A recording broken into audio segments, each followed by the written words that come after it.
EAGLES, Eagles.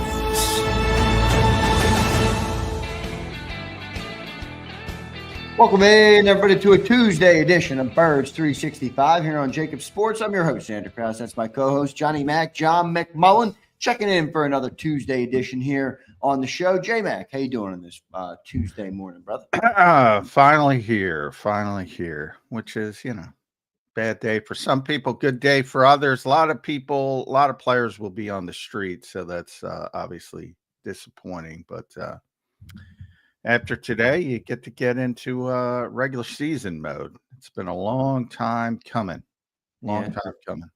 Regular season mode right around the corner, Johnny Mac. 9 days away. Big cut down day today. John, they started cutting down some players yesterday, getting rid of some players. Any names stick out to you? We will run through the full list, but just off the top of your head, any names that you were surprised to see No. get cut? Probably nothing yet, right? No surprises of the league cuts, and I don't. The ones that I confirmed were McCord, the three running backs: Montrell Johnson, Keelan Robinson, Shonderick Powell. The receivers: Terrace Marshall, Elijah Cooks. Tight ends: E.J. Jenkins, Nick Muse, O'Shawn Mathis on the edge, Eli Ricks and A.J. Woods at corner, and Andre Sam at safety. There might be a couple other. Kenyon Green? Yeah, I didn't confirm him, but he's one of them. He's gone. He's not making the team. So I'm just giving the ones that I've confirmed. No surprises. No, none of those guys were expected to make the team. I wrote about Andre Sam. He was probably the guy closest to making the team, and was done in by the versatility of Cooper DeJean, because you don't have to keep five safeties with Cooper DeJean's presence. So now those were all predictable cuts, including Kenyon. So no surprises yet. And there typically isn't in that first wave.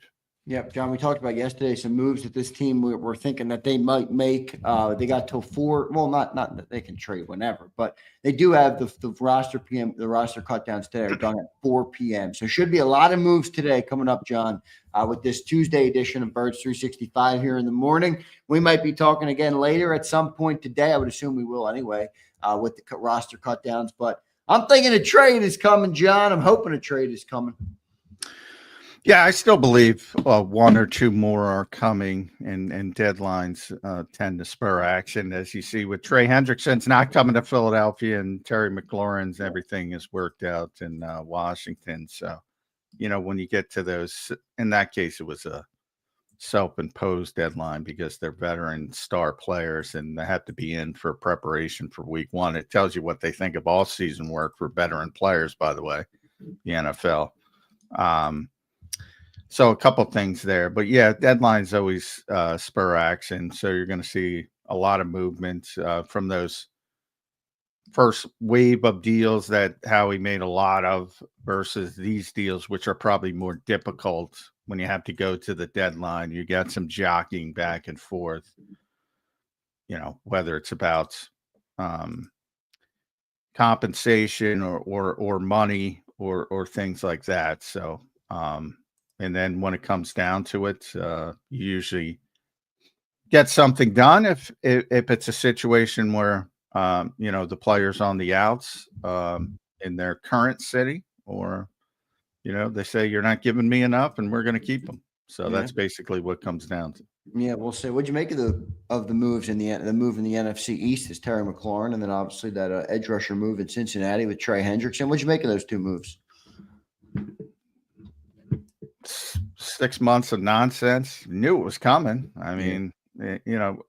Not saying it's 100%, but 99% of the time when you have situations like this, hold-ins, and the players are still playing at a high level, it's going to work out with their current team. There are times where a player gets so disgruntled that they force their way out.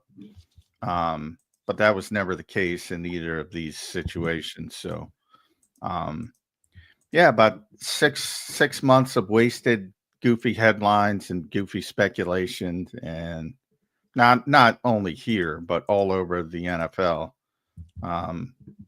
Guys were never leaving.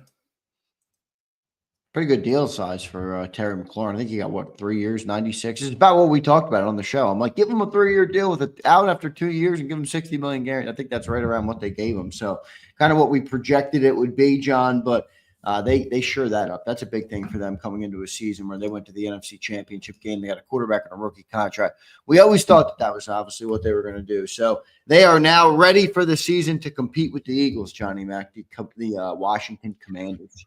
Yeah, that was never going to make any sense, to be in the position that they're in, to be the way that they have navigated the offseason, all of a sudden say, oh, we're not going to pay, Terry McLaurin. That just wouldn't make a lot of sense. So ultimately, it gets done and everybody's happy, and he gets to miss training camp essentially, and get back for the regular season. So,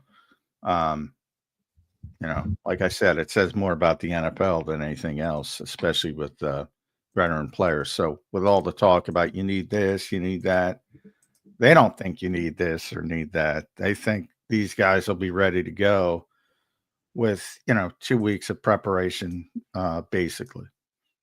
Let's see what ends up happening with it. John, cut down day is a good day for many people and bad day for many people. Obviously, we hope everybody can figure it out, but it's not. There's just not enough jobs for everybody in the NFL right now. So big cut down day today. Where do you think the biggest surprise, or not surprise, but where do you think the biggest decisions are being made right now on this roster for specific players? I mean, there's obviously keep 53, get 16 on the practice squad. So there's X amount of guys that you want to keep, and you're trying to finagle maybe through the system. Where do you think the biggest question marks come today for the Birds? Yeah, I don't think there's a ton of uncertainty when it comes to the 53, other than, potential outside additions, which we've already seen starts at quarterback, at cornerback, at a wide receiver, those kinds of additions, offensive swing tackle. Obviously those things are hard to predict. Of the guys here, I think the names to keep an eye on are Keely Ringo, because I think he's not getting cut, but I do think, there's a potential for a trade.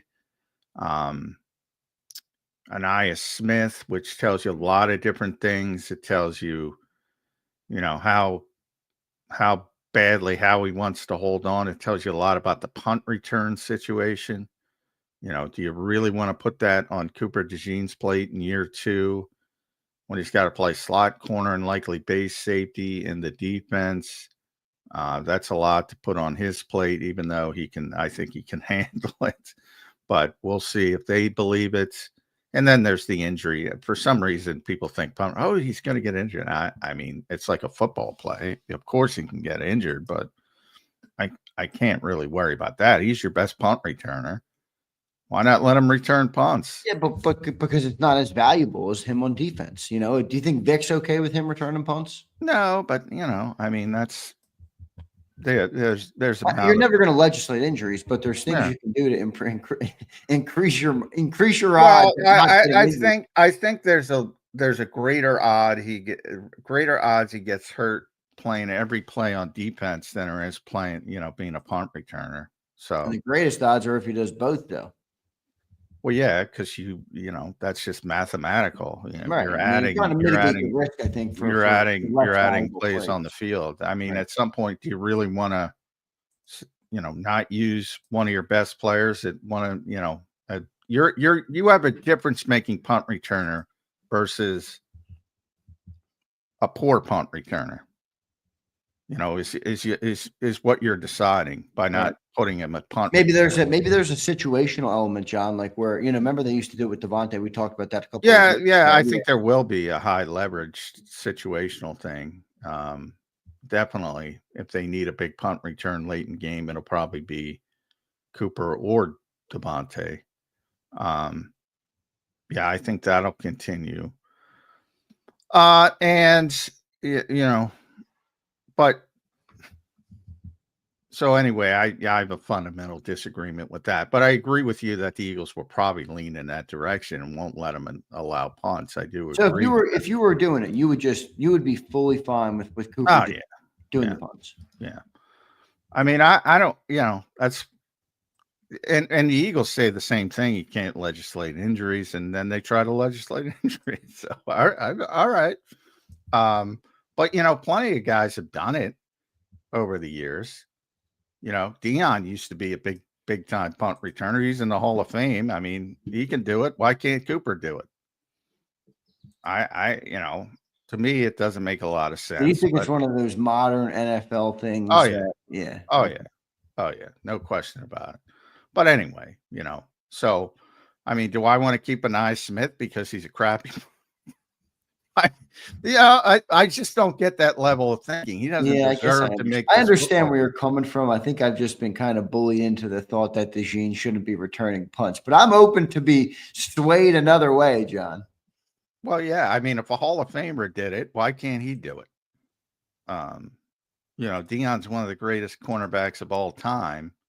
He did it for a number of years. I'd have to look a lot of years. He was the main punt returner on his team. So anyway, yeah, I do think that's sort of the new level thinking, but I'm already bogged down with the punt Well, it's funny return. because you would think that Vic doesn't want him to, and Vic kind of has Well, that. Vic has already said he doesn't want him to. Well, and But Vic is an old again, school guy. that's a little selfishness, Yeah, to be right. honest, and that's fine, and that's understandable. I don't have a problem with him. He wants his guy completely focused on the job that he's in charge of. I get that.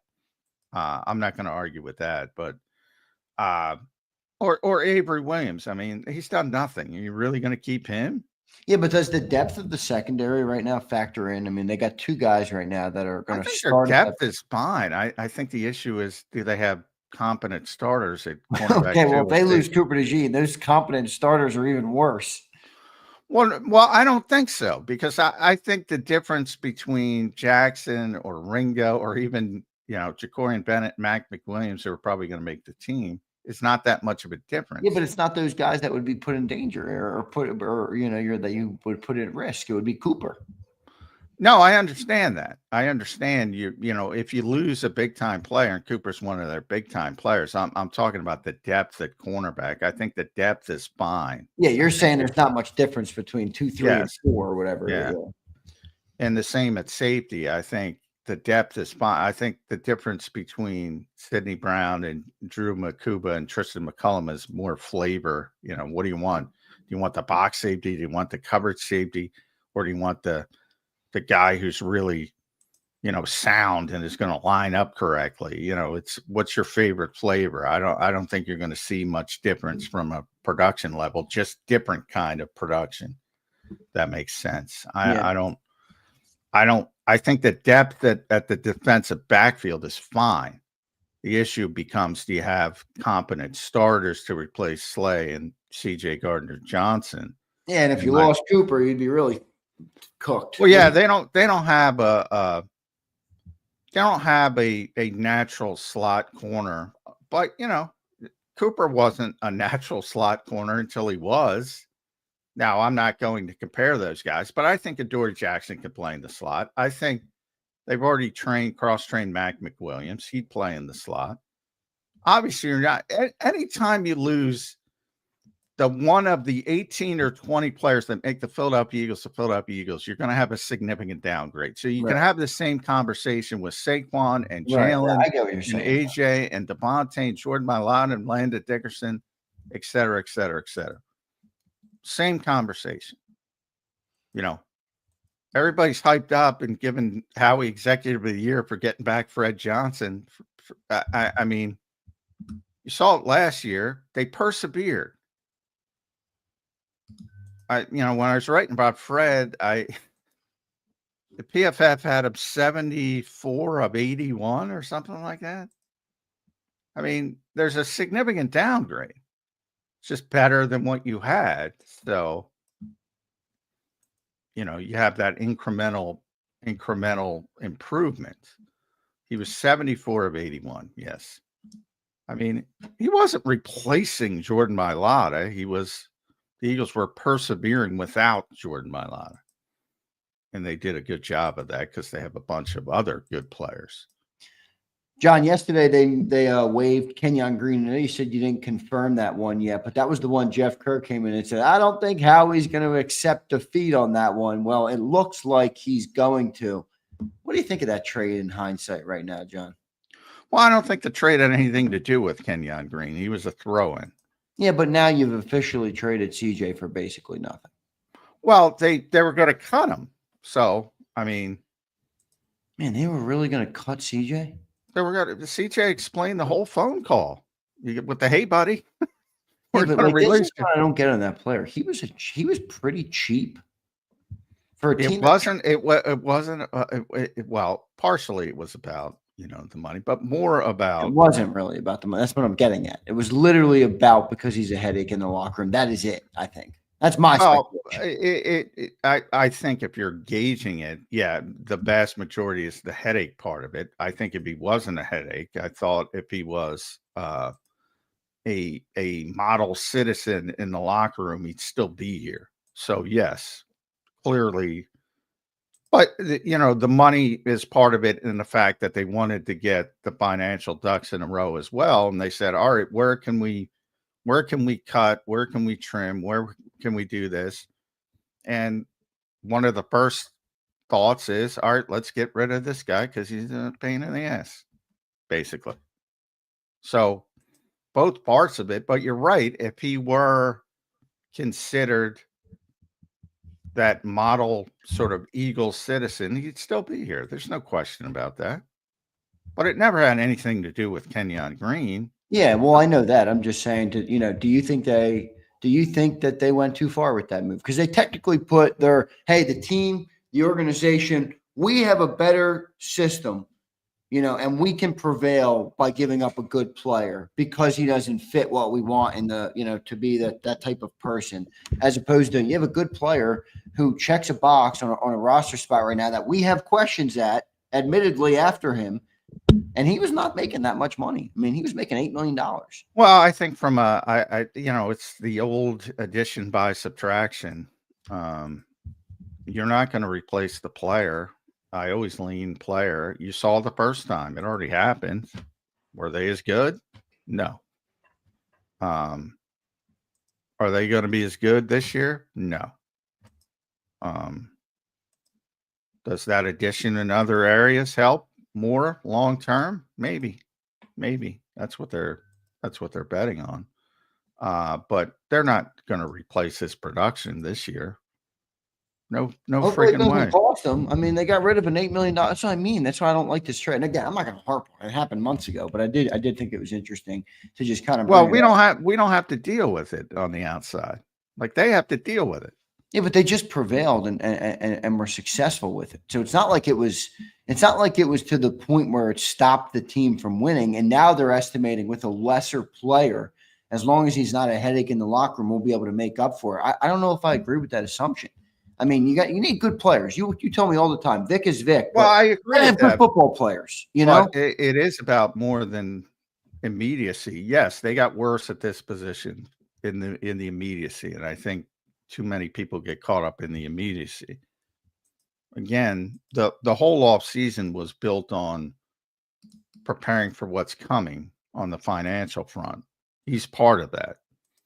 Would he have been part of it if he wasn't a headache? Probably not. But he was part of that. So, maybe Dallas Goedert's not back. There's a butterfly effect to every move. Right.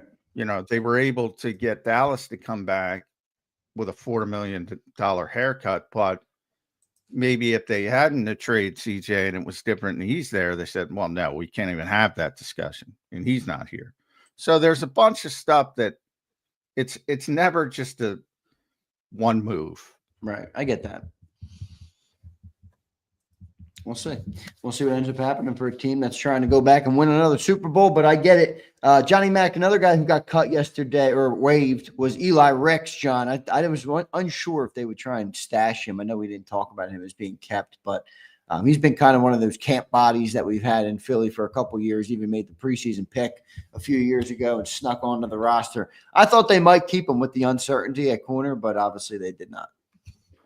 Well, they have 6. They're not going to keep 7. So he was the odd man out unless Right. you do trade Ringo, which obviously, when we say these guys have been important, remember the Eagles haven't officially announced it. And the reason why is there could still be trades. Somebody might say somebody at the bottom of the waiver wire or near the bottom, because the Eagles are at the bottom, but near the bottom, 30th, 20th, maybe they need a corner.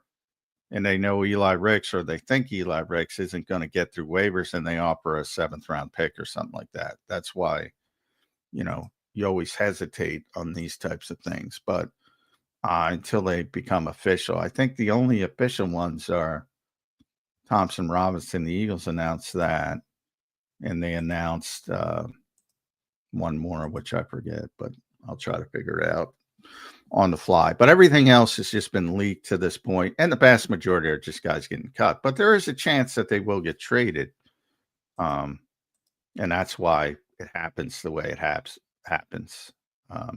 In the case of Eli, he's more than a camp body. They kept him around for 2+ years, thinking he could develop.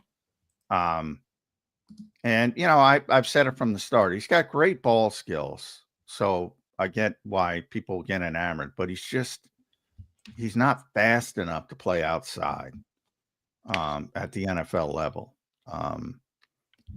Ran like a 4.6 coming out, which is not good for an NFL corner. So he's got to play in his own defense. And I think he might get claimed. If you talk about the guys potentially getting claimed, Kyle McCord's agent, Joel Siegel, he's doing boy. The one thing when you see these national guys, God bless them, and I'm not going to pick on who did it, but you see the notes, and then it's followed by Kyle had a great training camp. Kyle did not have a great training camp, but that's the give and take of getting the news first. And Joel Siegel's Kyle McCord's agent. Now you see Tom Pelissero saying, hey, he might get claimed, which he very well might. I'm not saying, but you see the machinations. Yeah. And I'll say this, because I'm a Kyle McCord fan. I thought he would do a better job, and I thought he'd be here, and I thought the Eagles would let him grow. I am a little disappointed that they gave up on him so early. I am a little disappointed in that, because I'm of the mindset where Sam Howell's not going to hurt you, help you, other than you feel a little bit more comfortable for week 1 against Dallas. He's not going to help you. He's not going to play. If we get to that point anyway, we're already cooked, is what you're saying. Exactly. And I'd rather be working with the other guy behind the scenes and trying to get him better. But that's how many years do they have, Sam Howell? This is the last year on his rookie deal, so this is it. I have to double check that, but I believe this is the last year on his rookie deal. So, 2 years in Washington, last year with Seattle. This is the last year on his rookie deal. So he's an unrestricted free agent next year. Like for 1 or 2 weeks and Jalen Hurts is going to be healthy. I'm confident. I'm going to say that, and people are going to get pissed at me. He's going to be fine. He's going to make it through those 2 games.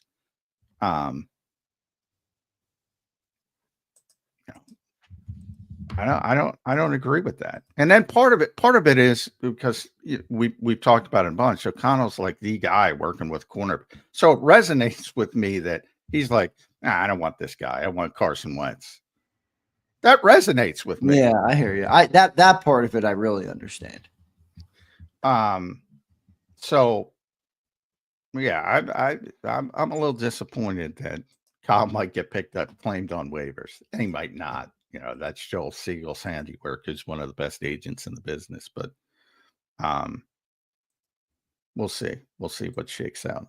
And we'll see what ends up happening there. Roster cuts today, John. So what is the rundown for today? By 4 p.m., cuts have to be official? Is that what it is? Your initial Yes. 53? And then how quick after that, John, will practice squad claim? Like, how quick will all that stuff start happening? The next day you can start. Next day at noon. So Wednesday at noon. Okay, so you can't do it like after 4 p.m. tonight. You got to wait till tomorrow. No, yeah. I mean, backroom deals. Yeah, you have to wait to see who gets claimed and who doesn't get, because if you get claimed, you have no opportunity. You got to go to your new team. So, but most of the deals are worked out. But that's why the Eagles will likely practice. And of course, we don't have a schedule, but they'll likely practice on Wednesday. But it won't be till the afternoon for that reason, because you want the practice squad players, and they'll all be here because, again, they all you want them in place for the practice. So, but that can't start until practice squad, but that can't start until Wednesday. Yeah.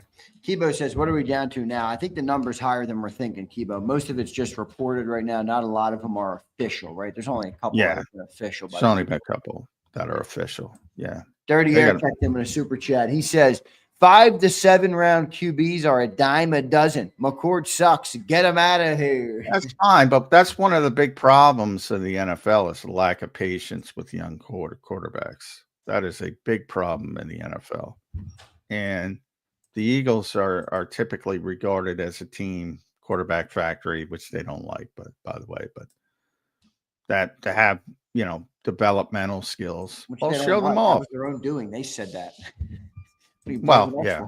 I mean, yeah, they did say it. Well, Howie said it, but he doesn't, he knows he made a mistake is what I'm trying to say. Yeah. But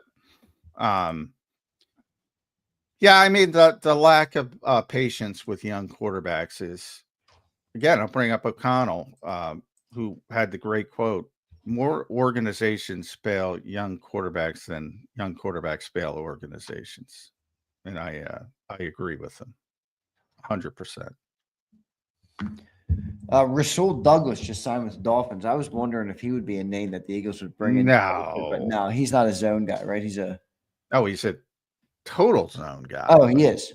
Yeah. Total zone guy. What is the obsession? Why did you say no so fast? Because we got fucking Keely Ringo who's on the bench, Adoree Jackson who's been cut from 3 teams. John, we don't have good cornerbacks right now. I think that their cornerbacks are fine. It's just that they need a starter, and Rasul Douglas is not a starter. That's fine. Like, if you can find a starter, and Rasul's older, over 30. I'd have to look, but he was a draft pick in 2017. They're not looking to bring him back. They did bring Matt Pryor back. People will say it was 2018, but offensive line's a little bit different than cornerback. Yeah, no doubt. We'll see what ends up happening there. All right, everybody, we'll take a quick commercial break. When we come back, we'll kind of dive into each roster spot right now where there might be big changes or not. We talked about some trades yesterday. None of them came yesterday. I thought one would. We did not get any yesterday. We'll see what we got on the docket for today. John, you still holding strong on your over 1.5? Yeah, well, I am, but I'll what it is. I think one player's coming and I think one player's going. So be a trade. It could be the same trade, then I'll lose. If it's not the same trade, I'll win. So that's kind of my thinking on going over. I think so. You're thinking on going over was what? They send a draft pick to bring a player in, and they acquire a draft pick to send a player out. Potentially, they'll get a draft pick for the player coming out, unless he's involved with the trade of getting a player in. Yeah. We'll see what ends up happening with that. I want to thank everybody for being here this morning. We got a good crowd in here as always. We appreciate you guys. It's cut down day, all right, which is a good day to figure out who's going to be playing for the Eagles. A bad day for a lot of players. I saw somebody say, pour out some Gatorade for everybody that might never play again. All right. That's a tough league. There's no doubt about that. So let's take our quick commercial break. We'll be right back here on Birds 365. Stay tuned, everybody. 3 minutes from now.